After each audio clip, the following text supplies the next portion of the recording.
The first sign something was wrong wasn't the empty jewelry box. It was the smell of cheap cologne in my hallway. I noticed it on a Tuesday morning while I was making coffee, the way you notice a burned electrical scent before a breaker trips. The smell didn't belong to my house.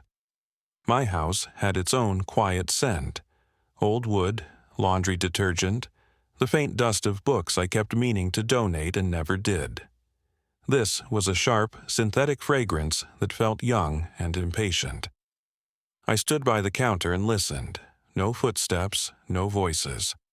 The refrigerator hummed. The furnace clicked once and settled back into silence. Then I saw the front door deadbolt. It was turned. Not fully, not in the clean, deliberate way I always left it. It was turned the way a person turns a lock in a hurry, or in uncertainty, or with hands that don't know the weight of the place they're entering. My stomach tightened. I live alone in a ranch-style house outside Columbus, Ohio, the kind of home built for families in the 70s, and now occupied by widowers, divorced men, and couples who never moved when the kids grew up. The lawn is small, the neighbors are polite, the street is quiet enough at night to hear a dog collar jingle from 3 houses away. I am Daniel Kerr. I am 59 years old. I worked 34 years at a manufacturing plant, climbing from mechanic to maintenance supervisor. In that job, you learn that most disasters begin with a minor detail that doesn't belong. An unusual vibration, a smell, a bolt that isn't seated properly. That morning, the bolt wasn't seated properly. I didn't panic. Panic is expensive. Panic makes you skip steps. I walked the house slowly, turning corners with the same habit I used when a machine line was down and I had to check for hazards. The living room looked normal. The blinds were still half closed from the night before. My recliner sat where it always sat, angled toward a television I watched mostly for background noise. The framed photo of my wife on the mantel was straight, not bumped. The kitchen was intact. The hallway was intact. Then I opened my bedroom door and felt the quiet change. Most of the room looked untouched. Bed made, dresser drawers closed, shoes lined up neatly. But the top of my dresser was wrong. The small wooden box that held my wedding ring was open. Not open in the way a man opens it when he wants to remember. Open in the way a person opens something quickly, takes what they want, and doesn't care enough to close it. The box was empty. My chest tightened, not with fear, but with something heavier. Loss. I had not worn my wedding ring in years. After Laura died, I wore it for a while because it felt like an anchor, a physical promise that kept me from floating away. But there came a day when the weight of it felt wrong, like I was clinging to metal instead of memory. I placed it in the box and told myself it was safer there. The ring wasn't just gold. It was time. It was our wedding day under harsh church lighting. It was her nervous laugh in the parking lot. It was the way she held my hand at the hospital during my first serious injury at work. It was the way she squeezed my fingers when she didn't want to say she was scared. It was the last thing she touched before she slipped away. In the last week of her life, Laura's hands became thin and cold, but she insisted on holding mine. One night, she asked me to take the ring off and let her see it in her palm. She looked at it like it was an old friend. She pressed it back into my hand like she was handing me a responsibility. Then she died, and the ring became something I didn't know how to carry. Now, it was gone. I sat on the edge of my bed with the empty box in my hand, staring at the soft indentation where the ring used to sit.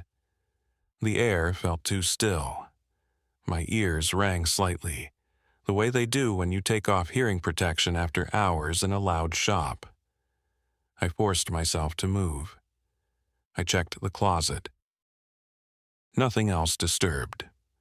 I checked the drawer where I kept my birth certificate and a few important documents. Still there. I checked my desk, laptop in place. No missing cash, no missing electronics. It wasn't a burglary for profit. It was a theft for something specific, a target. The only people who knew that ring existed were family. The only people who knew it was in that box were the ones who had been in my bedroom. My son, Evan. Evan was 33. He had a key to my house, the spare I gave him years ago, just in case. Just in case I locked myself out. Just in case there was an emergency. Just in case he needed a place to stay. Just in case had become a dangerous phrase. Evan also had a habit of showing up without warning. Sometimes it was for lunch. Sometimes it was to borrow a tool. Sometimes it was to check on me, a phrase that sounded loving but often ended with a request for money. I didn't accuse him immediately. I did not want my mind to leap to the worst conclusion because grief makes you paranoid and loneliness makes you suspicious. But suspicion isn't always paranoia. Sometimes it's pattern recognition. The last time Evan came over 3 days earlier, he had wandered into the hallway with a casualness that now looked like reconnaissance. He had asked where I kept my old documents because he was organizing some stuff for his future. He had said it with a grin, like a joke. I had answered without thinking. I stood up and walked back into the kitchen, my hands steady even though my stomach felt hollow. I pulled out my phone and checked my doorbell camera app. I had installed it after a break-in down the street 2 years earlier, mostly to make my sister feel better about me living alone. The camera recorded motion events. I scrolled back through the last 2 days. There it was. Monday afternoon, 2:17 p.m., my front porch, Evan. He approached the door, glanced up at the camera, and tilted his face away slightly, like he didn't want to be fully recorded. He unlocked the door with a key. He entered. He stayed inside for 11 minutes. Then he left, hands in pockets, posture relaxed. No bag, no box, nothing visible, but the ring could fit in a pocket. I watched the clip twice. Evan didn't look nervous. He didn't look rushed. He looked like he belonged. That was the worst part. He did belong once, and now the belonging had been used as access. I didn't call him yet. I did what my job trained me to do. I documented. I took a photo of the empty ring box. I took a video of the open box and the indentation. I saved the doorbell clip. I exported it to a folder on my laptop labeled Ring. Then I drove. I didn't know exactly where to start, but I knew one thing. If the ring was taken for money, the first stop was a pawn shop. Columbus has more pawn shops than most people realize. They hide in strip malls between check-cashing places and discount furniture stores. Their signs are loud, their windows are cluttered. They are designed to look like last resorts. I drove to the nearest one, parked, and walked inside. The air smelled like metal and old carpet. Glass cases lined the walls, watches, chains, guitar pedals, power tools, the kind of objects that once mattered to someone. A man behind the counter looked up with practiced neutrality. I didn't describe my whole story. I didn't need to. I described the ring in simple terms: gold band, engraving on the inside, date and initials. I told him it was stolen. He asked for ID. He asked for the date it went missing. He asked whether I had a police report number. I didn't. Not yet. His tone became cautious. He told me pawn shops are required to log items and report them, but they need a report number to release details. I thanked him and left. Not angry at him, but angry at myself for not anticipating this. On the drive home, I pulled into a police station parking lot and sat in my car for a full minute, staring at the brick building.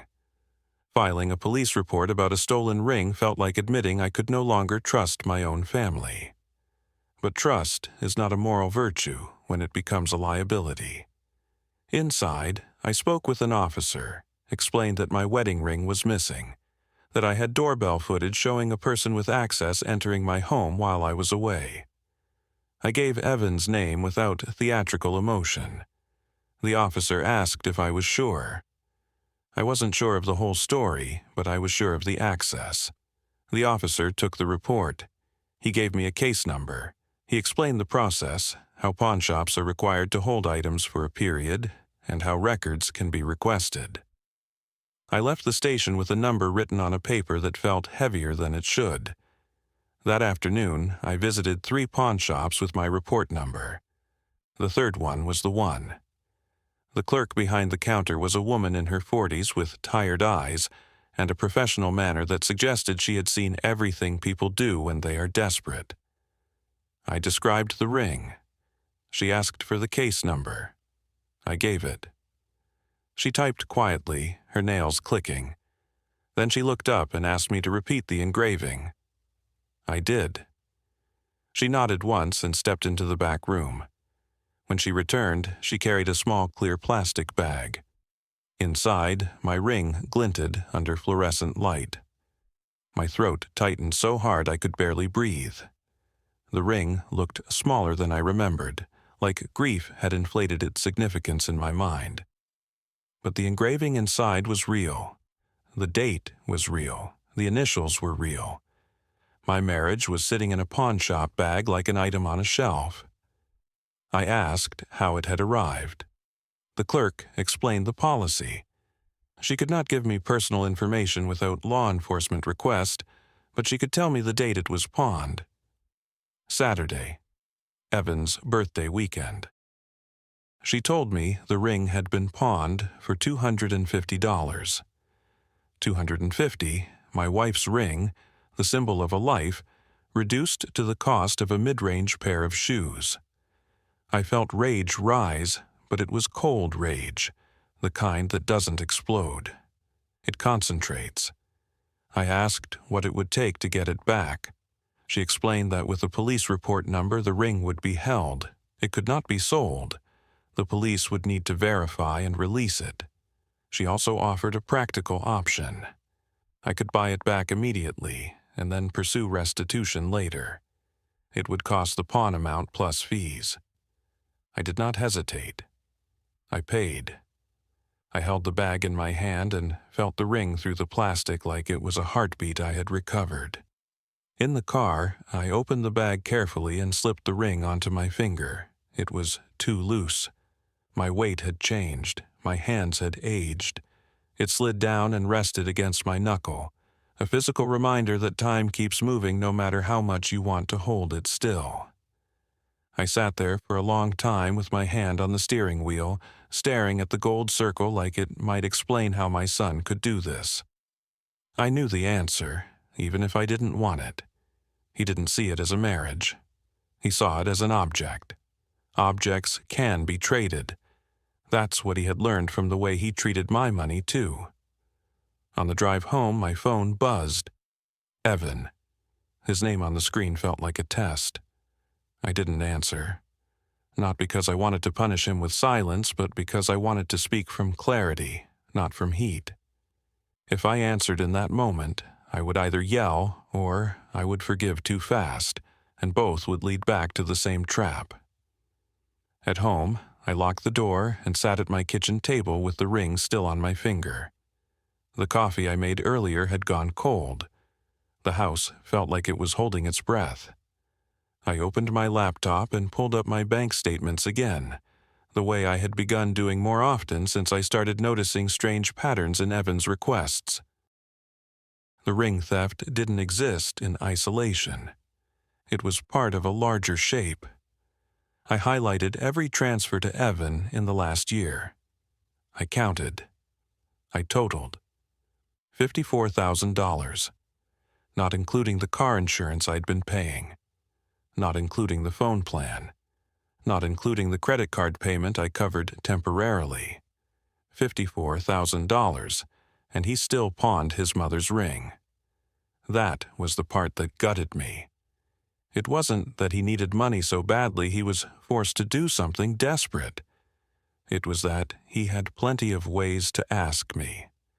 He chose the ring because it was easy, because he assumed I wouldn't notice, because he assumed if I noticed, I would forgive. Forgiveness had become his business model. I didn't sleep that night. I sat in my living room with the ring on my finger and the pawn receipt on my coffee table. I watched old videos on my phone of Laura laughing in our backyard, holding a garden hose like a microphone.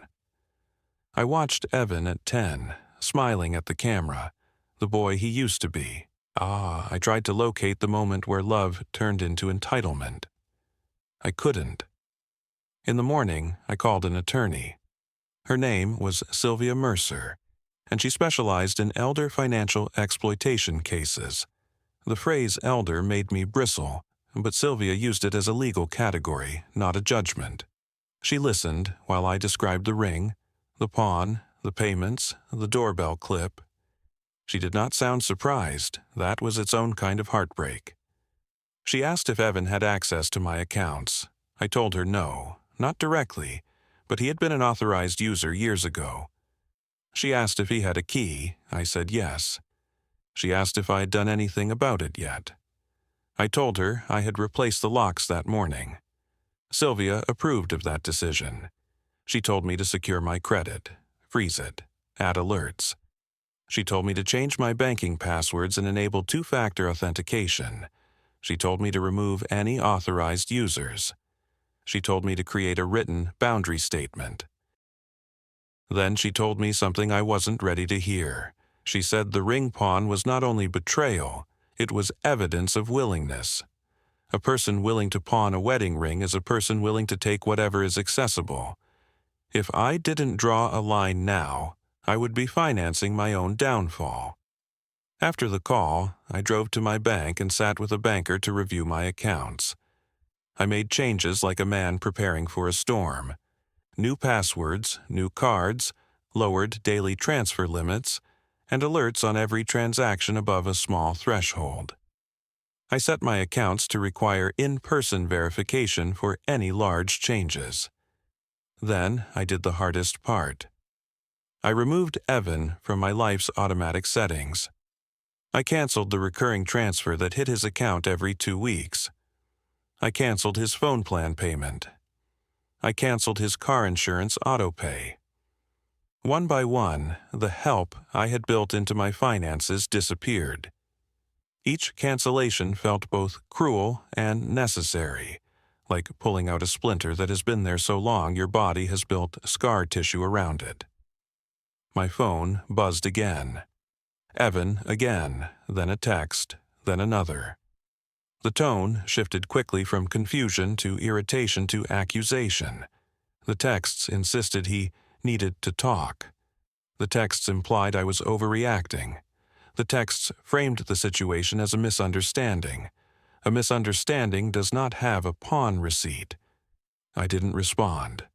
I wrote a letter instead, not a text, not a phone call, a letter.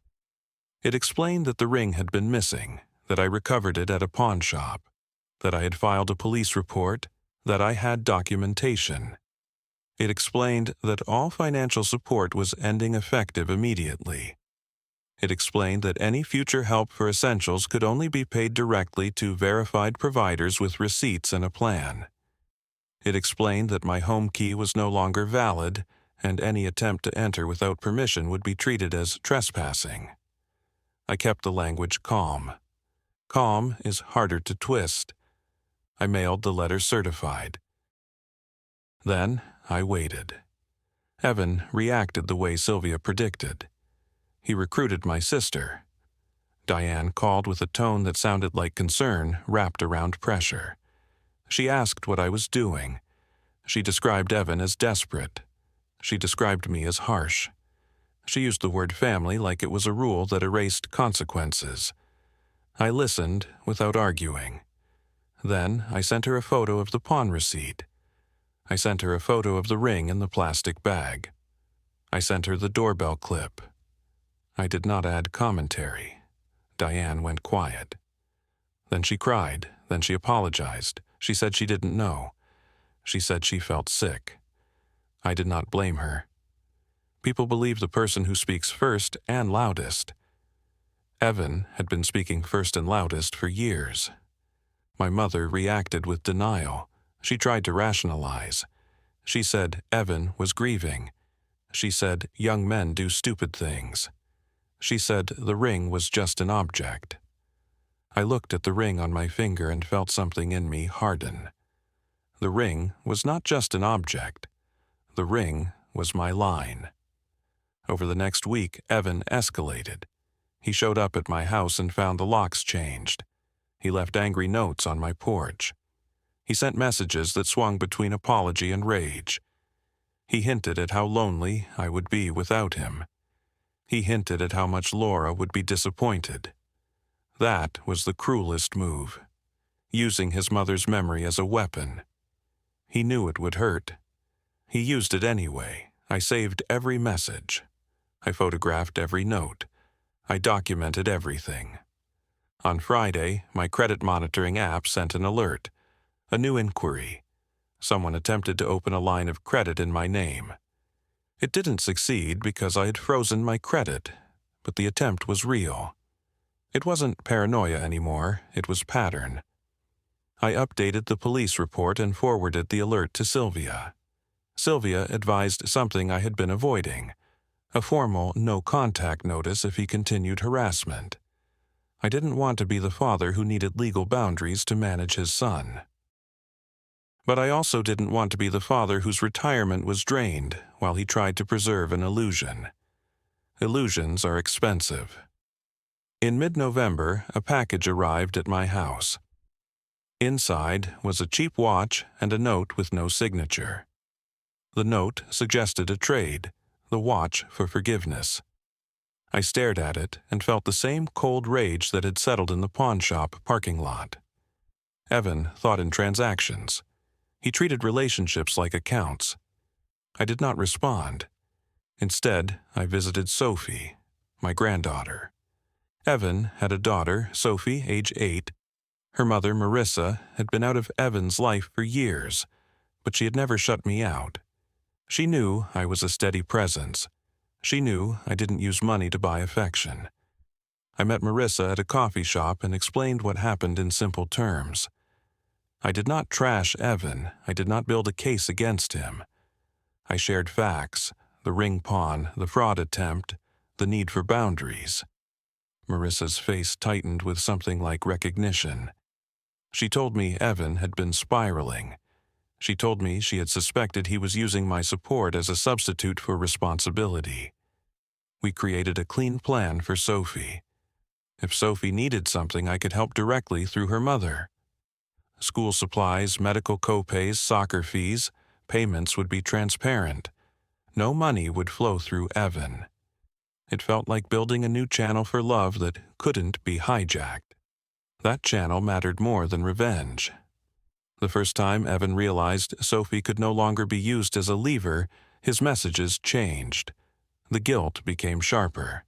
The anger became more obvious. He accused me of turning his own child against him. But I wasn't turning anyone against anyone. I was removing poison from the water. December came, and I spent Christmas without Evan. I spent it with Diane, my mother, Marissa, and Sophie. It was strange and quiet, not the holiday Laura would have planned, but it had something real, stability. Sophie opened a small gift and ran toward me with a drawing she made, a crooked picture of a house and a sun and stick figures that looked like happiness. That night, I sat in my living room with the ring on my finger and felt grief in a different form. Not grief for Laura. Grief for the son I thought I had. The months that followed were long and uneven.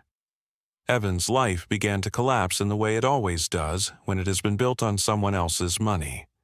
Late fees, eviction threats, car repossession notices, job instability. The things I had been buffering him from finally arrived. He blamed me. Of course he did. Blame is the fastest way to avoid looking in the mirror. In February, I received a letter from a collections agency about an account I didn't recognize.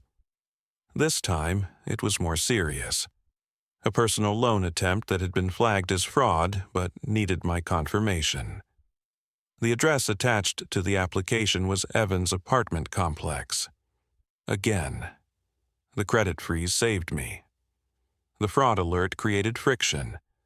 The paperwork I had done in November created proof.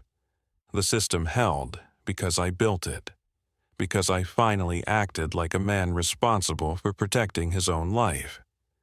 In March, Sylvia told me the case could be pursued further if I wanted.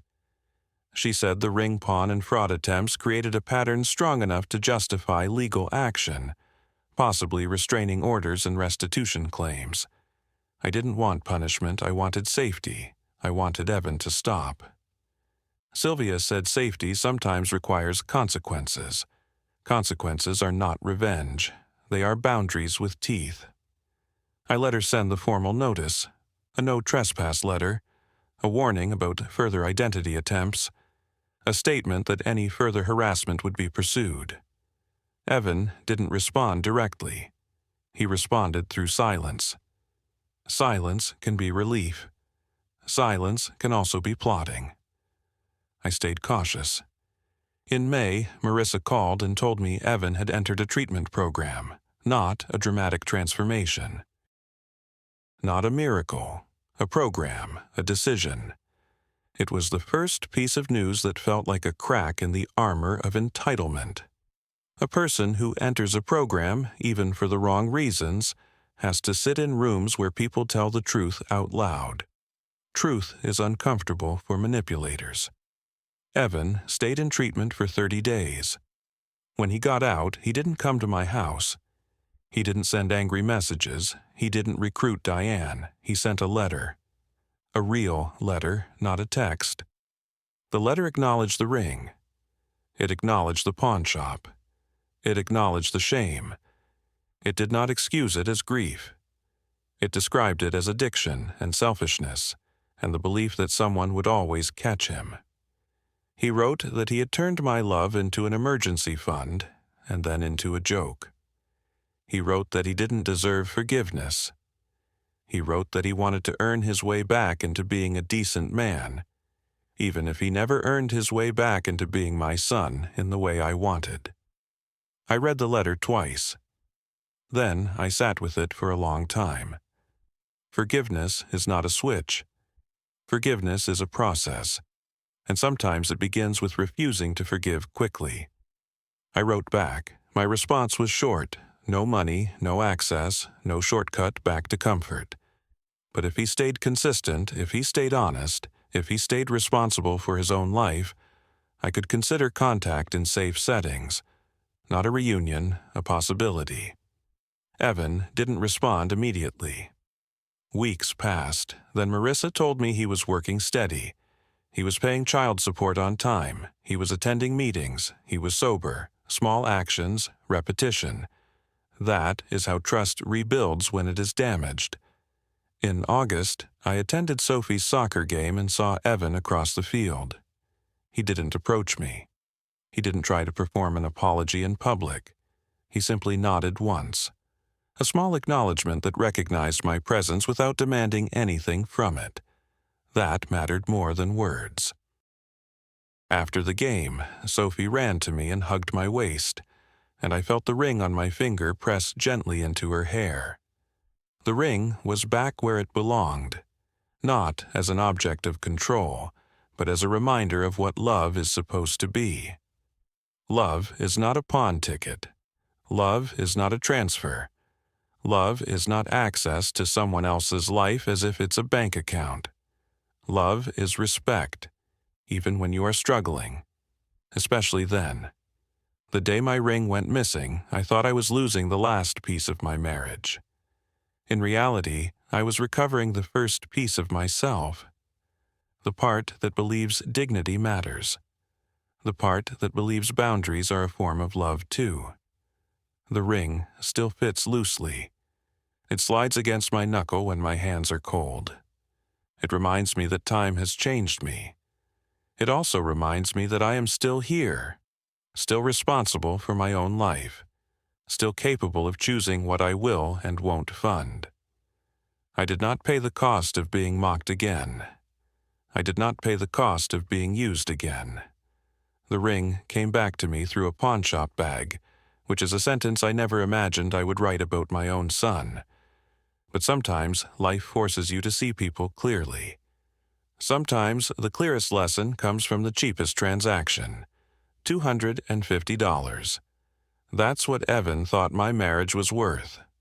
The real lesson cost more. It cost the illusion that love alone can fix someone who treats love like a resource. I wear the ring now, not to pretend nothing happened, but to remember what I learned when it disappeared.